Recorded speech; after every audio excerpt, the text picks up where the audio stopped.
credo che tra i più abbandonati dalle politiche del governo ci siano proprio i produttori, gli imprenditori, i professionisti, quelli che creano lavoro e che sanno che il lavoro non si crea semplicemente distribuendo assistenzialismo, ma mettendo chi può assumere in condizione di farlo, e stiamo crescendo molto proprio nelle regioni del nord perché c'è un interesse su una politica che continua a chiedere meno tasse, meno burocrazia e investimenti pubblici. Le politiche del governo hanno tradito il nord e le imprese, secondo la presidente di Fratelli d'Italia Giorgia Meloni, in Consiglio regionale per annunciare il passaggio dell'ex capogruppo di Forza Italia Massimo Giorgetti tra le file del suo partito.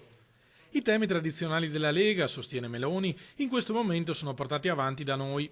Loro sono troppo impegnati nelle liti quotidiane coi 5 Stelle. Questa nazione ha bisogno di un governo che possa effettivamente occuparsi dei suoi interessi e non di stare a litigare con gente tendenzialmente di sinistra dalla mattina alla sera. Il centrodestra, sostiene Meloni, va ripensato. Per questo abbiamo lanciato l'appello per un grande movimento che possa crescere e riportare a casa tante persone che in questi anni si sono allontanate e vogliono portare al governo del Paese una realtà coesa con un programma condiviso.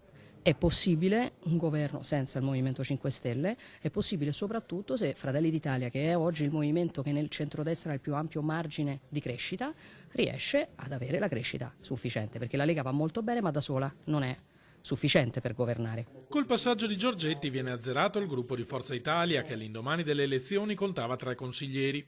Il primo ad abbandonare gli azzurri per il partito della Meloni era stato il padovano Massimiliano Barison, poi lo scorso dicembre l'addio dell'assessora Elena Donazzan, rimasta in giunta come indipendente. A rappresentare in regione il partito di Berlusconi resta solo Maurizio Conte, eletto però con la lista Tosi. Non avremo più evidentemente il nome di Forza Italia nel gruppo, nei prossimi giorni faremo tutte le carte, tutta la parte amministrativa necessaria, ma di fatto noi continuiamo a sostenere il Presidente Zaia. Se poi qualcuno di quelli che l'ha in qualche modo combattuto vorrà prendere la bandiera di Forza Italia, non è un problema nostro.